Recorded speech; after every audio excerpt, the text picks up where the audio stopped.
It feels surreal to look back at where I was compared to where I am now and to go through the process that I have gone through. I can't believe I didn't do it sooner. I'm Jared Mobbs. I am 32 and I reside in Brisbane, Queensland. I actually studied the Diploma of Emergency Healthcare through APC.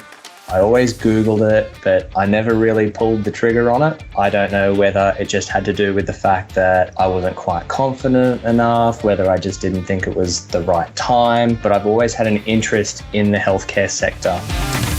I don't play any particular sports now, but I played AFL at a high level for quite some time, and that took up pretty much my life for so many years. But healthcare sort of been in the back of my head that that's what I wanted to do. So I made that decision and didn't look back.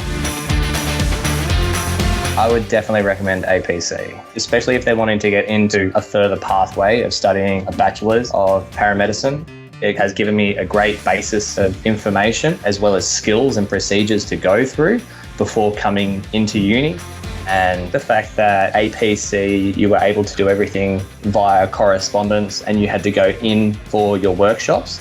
And then I've come across to now CQU where, again, everything is super flexible. So it's really, really good to be able to sort of have the same format that I previously had where I thrive, knowing that moving forward, I'll be able to do the same thing.